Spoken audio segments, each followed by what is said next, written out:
Bonjour à tous. Nous sommes dans le département de langue française. Nous allons voir maintenant analyse du discours. Analyse du discours et surtout discours que j'ai choisi un discours délibératif, de ce qu'on appelle un discours persuasif. Un travail dirigé par notre enseignante Dr Bardet et présenté par moi-même sur Rabah Jilali, année universitaire 2024-2025.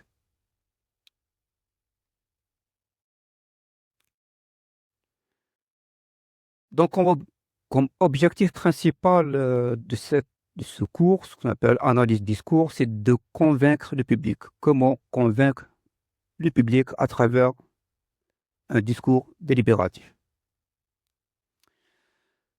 Nous allons voir maintenant quelles sont les caractéristiques du discours délibératif. Ce qui est important, il faut d'abord connaître ces caractéristiques.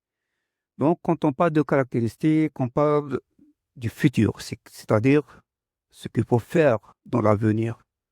Cherche encore à persuader. La persuasion, c'est quelque chose d'important. Ce discours fait appel à trois termes essentiels dans le discours, ce qu'on appelle l'éthos, le pathos, le logos. Et enfin, on propose ce qu'on appelle une solution et demande un soutien psychologique. Courte version de discours délibératif ou persuasif, j'ai quelques exemples pour mieux appréhender et comprendre ce que nous sommes en train de dire. Voilà les exemples que j'ai choisis.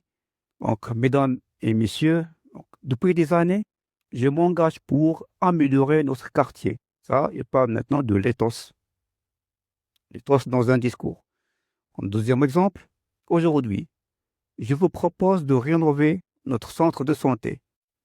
Plus de 2000 patients par semaine y sont accueillis dans des conditions défavorables, insuffisantes. Maintenant, on parle de ce qu'on appelle le logos dans un discours. Et comme troisième exemple, nos enfants et nos parents méritent un accès rapide et digne aux soins. C'est ce qu'on appelle le pathos, puisque ces deux genres de population, comment dirais-je, attractifs, très fragiles. Donc, le choix de la population il est important pour éveiller l'attention du public. Ensemble, modernisons ce lieu essentiel et recrutons de nouveaux soignants. Donc, je compte sur votre attention. Voilà quelques exemples en ce qui concerne ce qu'on appelle un discours délibératif. Pourquoi ce discours est dit délibératif? Ce discours est dit délibératif parce qu'il présente un problème sérieux, une problématique, une hypothèse, c'est-à-dire centre de santé insuffisant. Il indique dans ce sens l'insuffisance ou le centre de santé insuffisant qui n'est pas tellement doté pour accueillir et donne des prestations, comment dirais-je, de qualité au public. Il donne un argument.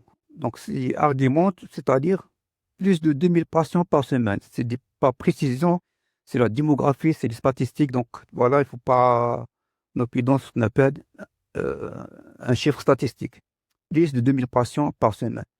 Encore, ce texte fait appel aux émotions. C'est important, parce qu'il parle des enfants et personnes âgées. C'est deux types de populations fragiles, délicates, et fait appel aux émotions des personnes. Il propose aussi ce qu'on appelle une action, savoir-faire, psychomoteur, c'est-à-dire de moderniser et utiliser le verbe d'action comme moderniser, agrandir.